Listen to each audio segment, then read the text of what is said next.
तो एक बार फिर से बहुत-बहुत स्वागत करते हैं हम आप सभी का आपके अपने इस यूट्यूब चैनल सनातनी ज्योतिष पर। मेरी आशा है कि मेरे सभी दर्शक और मेरे सभी सब्सक्राइबर्स अच्छे होंगे।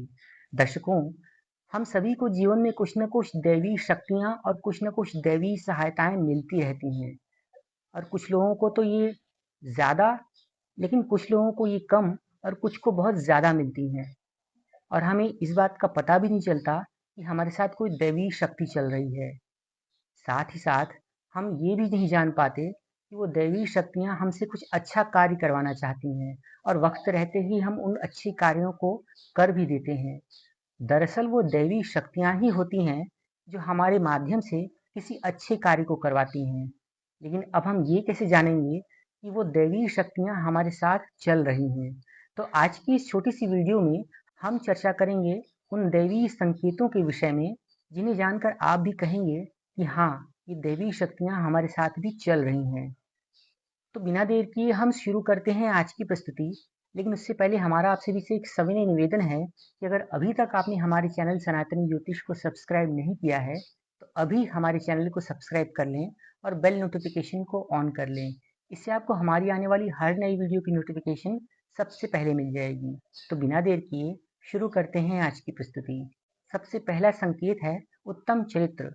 दर्शकों, जिसका चरित्र उत्तम है वो आज सबसे ऊपर है और ईश्वरीय शक्तियाँ उत्तम चरित्र वाले व्यक्ति के साथ हमेशा खड़ी रहती हैं और अच्छे कार्यों में उनकी सहायता करती हैं। साथ ही साथ ऐसे व्यक्तियों को कष्ट भले ही उठाने पड़े, लेकिन उनके जीवन में वो कष्ट हमेशा के लिए नहीं रह जाते। ऐसा व्यक्ति जो दूसरों के दुख से दुखी होता है, उनके अच्छे के लिए प्रयास करता है, ये बिना चाहे निस्वार्थ भाव से किसी की भलाई के लिए प्रयास कर रहा होता है, हमेशा अपनी इष्ट के स्मरण में लगा रहता है, अच्छे काम करना उसे पसंद है, तो निश्चित रूप से उस व्यक्ति के साथ दैवी शक्तियाँ निरंतर कार्य करती हैं और उसका सहयोग करती हैं। किसी भी मामले में उसे कभी भी कष्ट नहीं उठाना पड़ता है।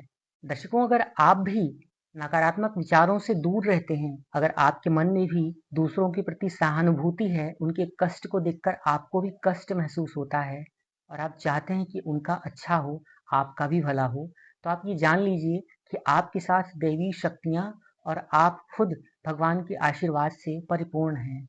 ऐसी स्थिति में आपको बस ये प्रयास करने की आवश्यकता है कि आप ईश्वर का चिंतन करते रहें और अच्छे कार्यों को लगातार करते रहें। आप ये जान लीजिए कि आपको दैवी शक्तियाँ निरंतर देख रही हैं और आपका अहित किसी भी स्थिति में नहीं हो सकता है। दूसरा संकेत, संस्कृत का एक बहुत ही महत्वपूर्ण श्लोक है कि ब्रह्म मुहूर्त उत्थित धर्मार्थ चानुचिंतयेत, अर्थात कि ब्रह्म मुहूर्त में उठने वाला व्यक्ति जो धर्म और अर्थ के विषय में चिंतन करता है, ऐसे व्यक्ति के साथ उसकी बुद्धि तो प्रखर होती ही है, साथ ही साथ उसे ये भी जान लेना चाहिए कि ईश्वरीय शक्तियाँ उसके साथ हैं। तो ऐसी स्थिति में आप इस बात को जान लें कि अगर आपकी भी निंद्रा सुबह 3 बजे से लेकर 5 बजे के बीच में टूट जाती है और आप सूर्योदय के पहले ही उठ जाते हैं, जिसे ब्रह्म मुहूर्त कहा जाता है, तो आप ये जान लें कि आपके साथ ईश्वरीय शक्तियाँ कार्य कर रही हैं, आपके ऊपर ईश्वर का आशीर्वाद है। ईश्वरीय शक्तियाँ ये चाहती हैं कि आप किसी अच्छे कार्य को करें और आप उनके साथ एक कनेक्शन, एक बॉन्ड बनाएं जो आपको और भी आगे ले जा सके। और वो ये आपसे ये कहना चाहती है कि अब उठ जाओ, अब सोने का समय नहीं है और अपने शुभ के लिए प्रयास करो। साथ ही साथ आप ये भी जानकर हैरान रह जाएंगे कि ब्रह्म मुहूर्त का समय देवताओं का समय होता है। ऐसी स्थिति में इस समय उठने वाले व्यक्ति निरोगी तो होते ही हैं, साथ ही साथ उन्हें यूनिवर्सल कनेक्शन और ईश्वर की कृपा सीधे सीधे प्राप्त हो जाती है। आपको ये जानकर भी हैरानी होगी कि इस पूरी दुनिया में लगभग 13% लोग ही ऐसे हैं जो इस समय, इस ब्रह्म मुहूर्त के समय उठ पाते हैं। अधिकतर लोगों की नींद सूर्योदय के बाद ही खुल पाती है। तो आप प्रयास करें कि ब्रह्म मुहूर्त में उठ सकें। अगर आप उठना चाहते हैं तो आप अलार्म लगाकर भी उठ सकते हैं। धीरे धीरे करके आपकी नींद खुलने लगेगी। साथ ही साथ हम आपको ये भी बता दें कि ब्रह्म मुहूर्त में उठकर व्यायाम करने वाले या अपने ईश्वर की, इष्ट की आराधना करने वाले, उनका ध्यान चिंतन करने वाले व्यक्ति इस शक्ति को बहुत ही आसानी से प्राप्त कर सकते हैं जो ईश्वर द्वारा प्रदत्त होती है, क्योंकि ब्रह्म मुहूर्त में शक्तियां विचरण कर रही होती हैं और ब्रह्म मुहूर्त की जो वायु बह रही होती है वो वायु अमृत वेला की वायु होती है।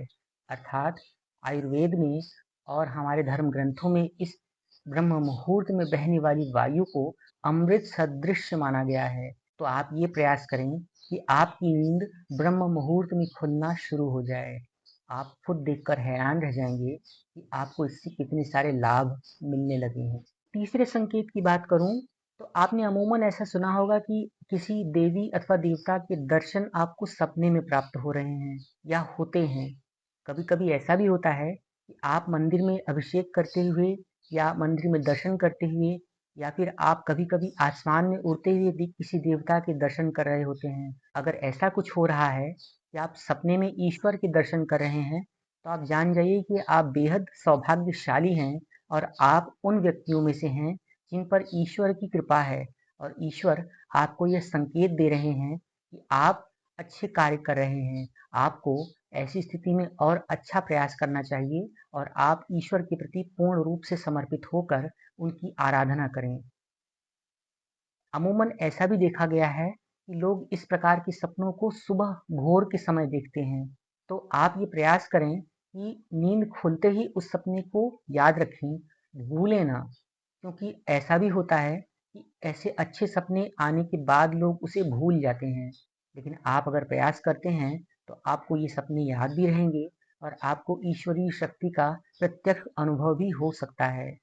ईश्वरीय कृपा या ईश्वरीय संकेत का चौथा चिन्ह, चौथा संकेत तब मिलता है जब आपको ये पता चल जाता है कि आपके साथ कुछ अच्छा या बुरा हो सकता है। कहने का तात्पर्य ये है कि आपको होने वाली किसी भी घटना का पूर्वाभास या पूर्वानुमान पहले से ही हो जाता है। तो आप ये जान जाएं कि आपके साथ ईश्वरीय कृपा है, आप ईश्वर के सच्चे भक्त हैं और ईश्वर आपको उन संकेतों के माध्यम से, उन पूर्वाभास के माध्यम से एक अच्छे और बुरे होने वाली घटना के विषय में पहले से ही जानकारी दे रहे हैं। कभी-कभी ऐसा संयोग भी होता है कि आपको किसी अच्छे काम या बुरे काम के विषय में पहले से ही पूर्वाभास लग जाता है और आप उस काम को टाल देते हैं या आप नहीं करते हैं। लेकिन अगर आपके साथ बार-बार अक्सर यही हो रहा है कि आपको होने वाली किसी भी घटना का पूर्वाभास लग जाता है, तो आप ये जान जाइए कि आप उन खास लोगों की सूची में हैं जिन पर ईश्वर की या किसी भी दैवीय शक्ति की कृपा है। तो आप इस स्थिति में और ज़्यादा अलर्ट रहिए और ज़्यादा ईश्वर के प्रति कृतार्थ रहिए। आपको ऐसी स्थिति में इस शक्ति को बढ़ाने के प्रयास करने चाहिए। तो मेरा आपसे ये कहना है कि ये चौथा संकेत आपके लिए बेहद महत्वपूर्ण है।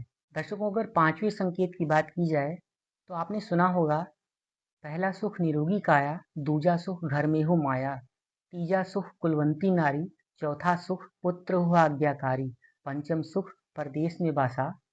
तो अर्थात मेरे कहने का तात्पर्य ये है कि अगर आपके घर परिवार के सदस्य, आपकी पत्नी, आपका बेटा बेटी या आपके पारिवारिक जन आपकी आज्ञा का पालन करते हैं, आपके साथ प्रेम और व्यवहार से रह रहे हैं, आपको किसी भी प्रकार के कष्ट नहीं होने देते, तो आप ये जान जाइए कि आपके ऊपर ईश्वर की कृपा है।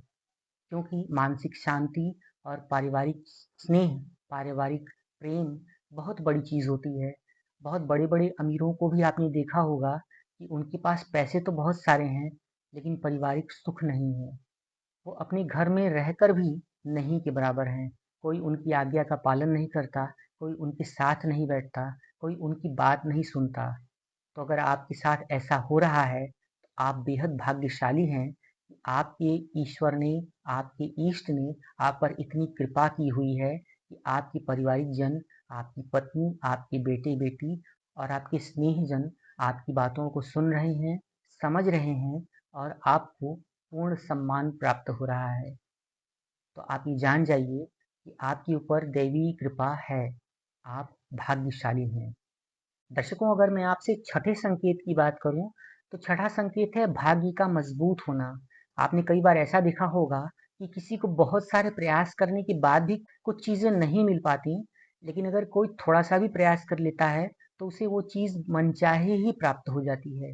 तो अगर आपके साथ भी ऐसा कुछ हो रहा है कि आपके बिगड़े हुए काम भी अचानक से बन जाते हैं, आपको ज़्यादा मेहनत नहीं करनी पड़ती और आपका अच्छा हो जाता है और आपको भाग्य का साथ मिल रहा है, तो आप ये जान लीजिए कि आपके ऊपर ईश्वरीय कृपा है।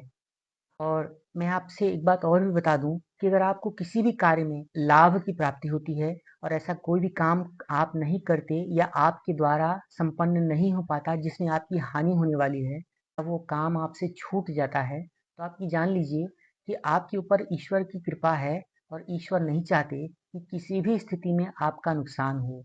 आपके ऊपर दैवी कृपा का एक बहुत ही महत्वपूर्ण लक्षण ये भी है कि आपके किसी भी कार्य में बाधा नहीं आती है और आपके सारे कार्य बहुत आराम से हो जाते हैं।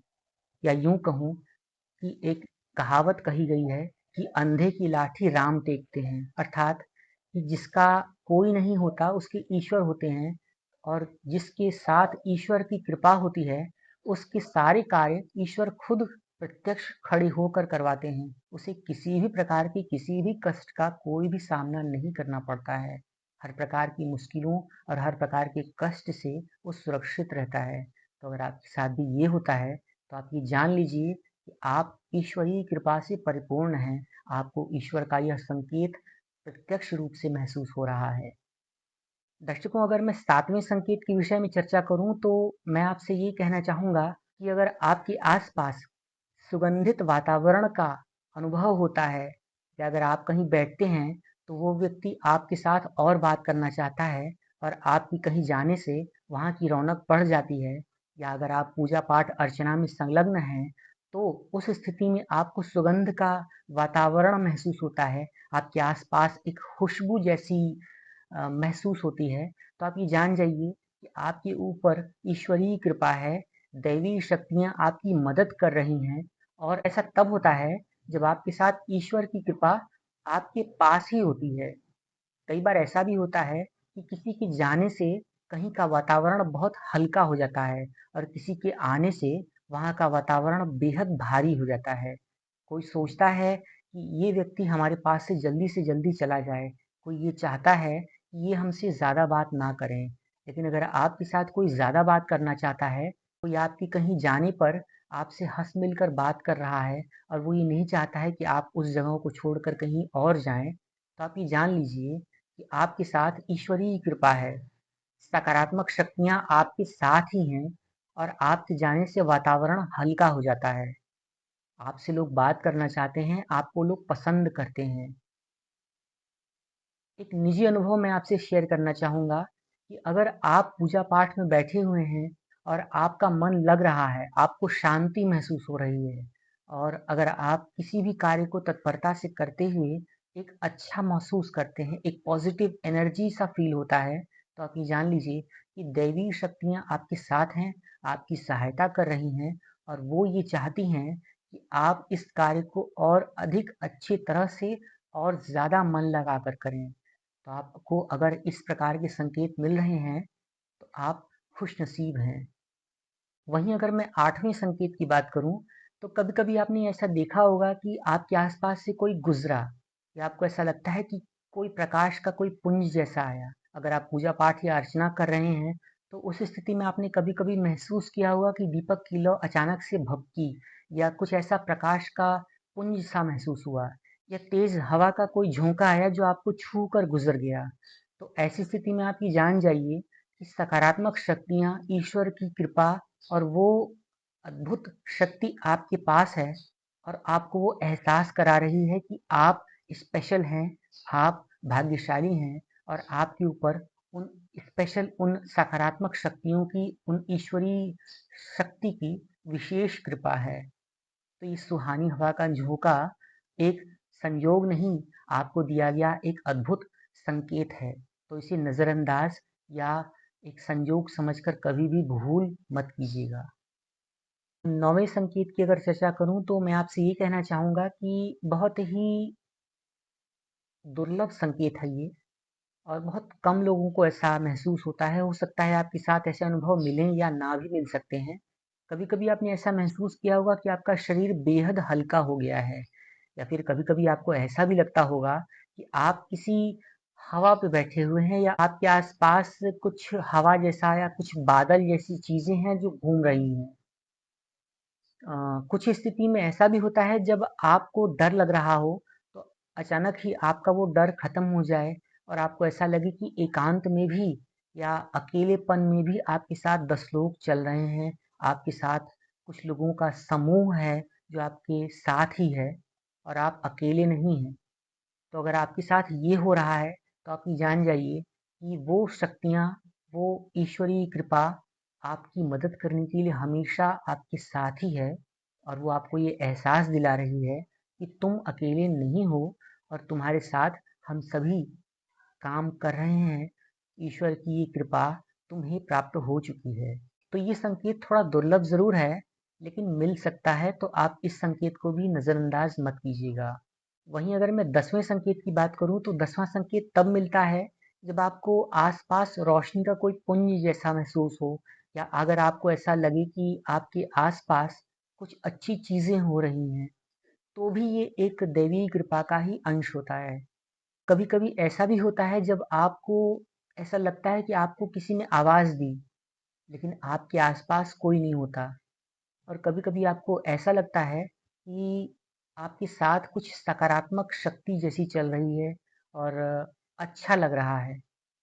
आपको कभी-कभी मधुर संगीत भी सुनाई पड़ सकता है और जो बहुत ध्यान लगाकर पूजा पाठ करते हैं, उन्हें ऐसा भी देखा गया है कि हमेशा उनके कानों में एक ब्रह्मांड की ध्वनि सी सुनाई पड़ती है।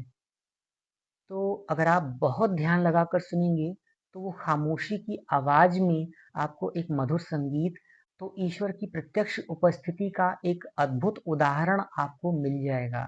आप ये जान जाएँगे कि ईश्वरीय कृपा आपके साथ ही है और किसी न किसी माध्यम से, चाहे वो ध्वनि हो या प्रकाश का पुंज हो या फिर किसी हवा के झोंके के माध्यम से हो, आपको ये एहसास दिला रही है कि हाँ, आप सही जगह पर हैं, आप सही दिशा में काम कर रहे हैं और ईश्वर की कृपा आपके साथ ही है। तो ये एक महत्वपूर्ण संकेत वहीं अगर है। मैं 11वें संकेत की बात करूं, तो 11वां संकेत अमूमन बेहद आम है, जो सभी ने कभी न कभी महसूस ज़रूर किया होगा। अक्सर ऐसा होता है कि जब हम सो रहे होते हैं, तो हम किसी न किसी सपने के वश में होते हैं और वो सपना देखते-देखते अचानक से हमारी आँख खुल जाती है और आँख खुलते ही ऐसा महसूस होता है कि जैसे हमें किसी ने बुलाया, किसी ने हमें आवाज़ दी। दर्शकों, ऐसा तब होता है जब आप किसी अच्छे सपने को देख रहे होते हैं, किसी ईश्वरीय शक्ति के दर्शन कर रहे होते हैं। सपने के माध्यम से वो ईश्वरीय शक्ति, वो दैवीय शक्ति आपको अपनी मौजूदगी का, अपने दर्शन कराकर ये एहसास दिलाना चाहती है कि उठ जाओ और हमारे प्रति प्रयास करो, हमें जगाने का, हमें सिद्ध करने का या हमसे और जुड़ने की कोशिश करो, हमारे प्रति और संलग्न हो जाओ। और जब आप ऐसे में अचानक से नींद खुलती है, उठते हैं और ऐसा लगता है कि आपको किसी ने बुलाया, किसी ने आपको आवाज़ दी, तो वो आपका वहम नहीं, दरअसल उसी ईश्वरीय शक्ति का एक अनुभव होता है, जो आपको देकर वो ये एहसास दिलाना चाहती हैं कि अभी जिसे सपने में तुमने देखा था, वो मैं ही थी या वो मैं ही था और अब तुम्हें मेरी ही ये आवाज़ सुनाई पड़ रही है।